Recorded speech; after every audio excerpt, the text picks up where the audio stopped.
জানিয়ে দিব এই মুহূর্তে আমাদের হাতে এসেছে বাংলাদেশের গুরুত্বপূর্ণ আপডেট সংবাদের শিরোনাম। শুরুতেই থাকছে তারেক রহমানের প্রত্যাবর্তনে রাজনৈতিক শূন্যতা কাটবে বলছে প্রেস সচিব।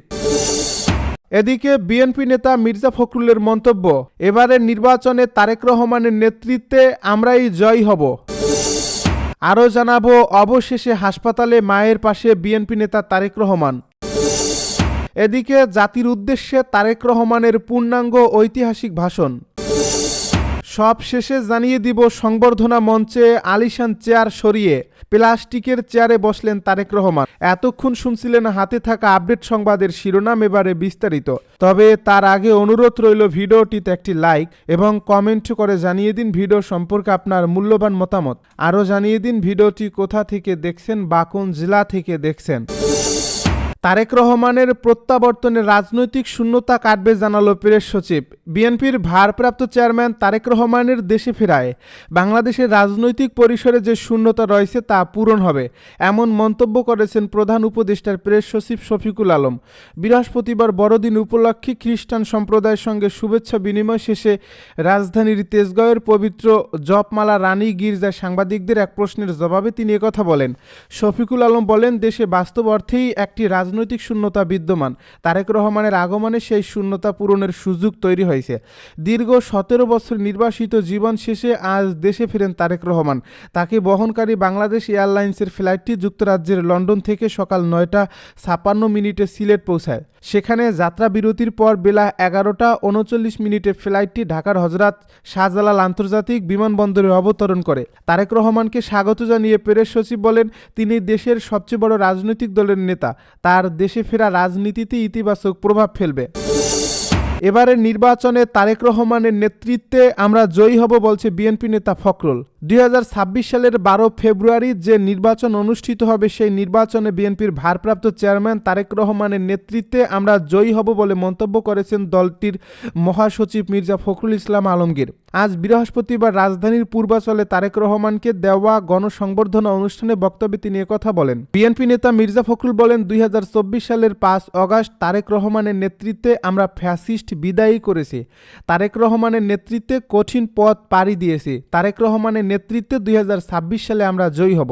তিনি আরও বলেন, বাংলাদেশের মানুষের পক্ষ থেকে তারেক রহমানকে স্বাগত জানাচ্ছি। দীর্ঘ 17 বছর ফ্যাসিস্ট অত্যাচার ও নির্যাতনের বিরুদ্ধে তারেক রহমান দূর থেকে আমাদের নেতৃত্ব দিয়েছিলেন। আমাদের গণতন্ত্রের লড়াইকে সামনের দিকে এগিয়ে নিয়ে গেছেন। দীর্ঘ নিপীড়ন ও নির্বাসিত জীবন শেষে আমাদের মাঝে ফিরে এসেছেন তারেক রহমান। এই গণতন্ত্র উত্তরণের সবচেয়ে কঠিন পথ আমরা পাড়ি দিয়েছি তার নেতৃত্বে। এটা আমাদের জন্য অত্যন্ত আনন্দের।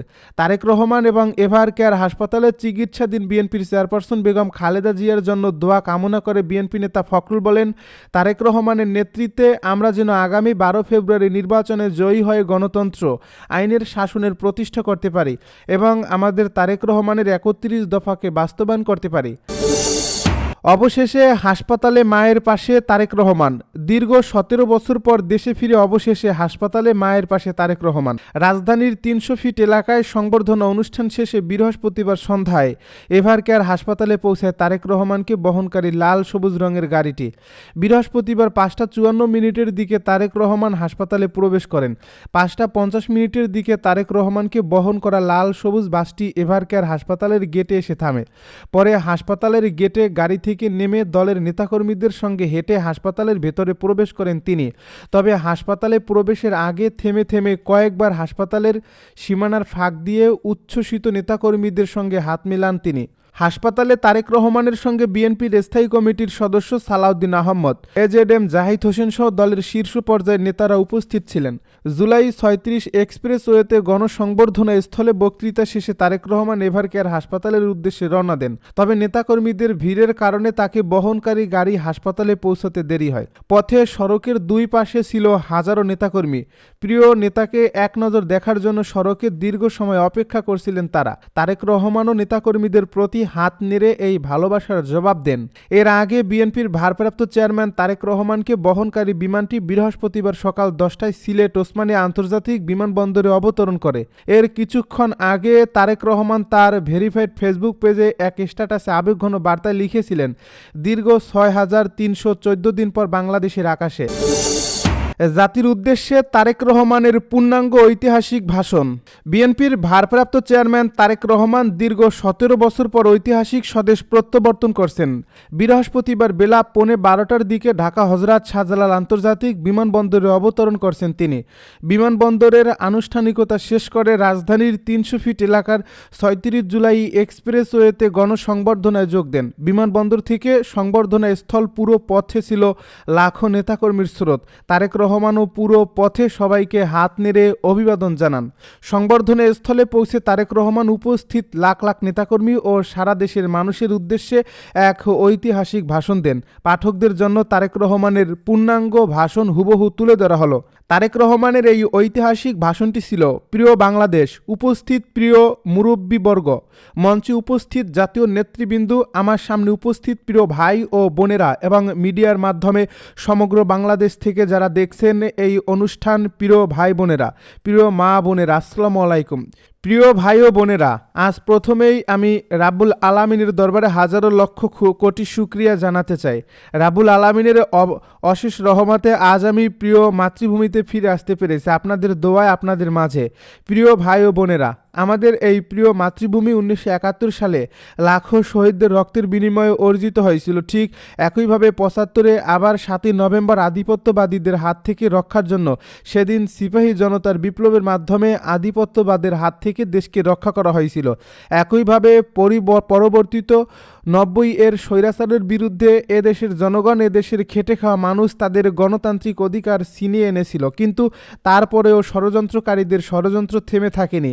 আমরা তারপর দেখেছি 2024 সালে, 71 সালে এই দেশের মানুষ যেমন স্বাধীনতা অর্জন করেছিল, 2024 সালে এ দেশের ছাত্র জনতা সহ সর্বস্তরের মানুষ, কৃষক, শ্রমিক, গৃহবধূ, নারী পুরুষ, মাদ্রাসার ছাত্রসহ দলমত নির্বিশেষে, শ্রেণী পেশা নির্বিশেষে সকল মানুষ সেদিন 2024 সালের 5ই আগস্টে এই দেশের স্বাধীনতা এবং সার্বভৌমত্বকে রক্ষা করেছিল।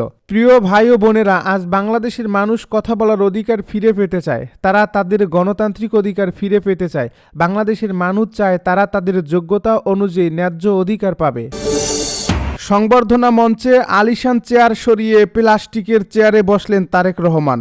লাল সবুজ রঙে সাজানো বিশেষ বাসে করে হযরত শাহজালাল আন্তর্জাতিক বিমানবন্দর থেকে গণসংবর্ধনা স্থলে পৌঁছেছেন বিএনপির ভারপ্রাপ্ত চেয়ারম্যান তারেক রহমান।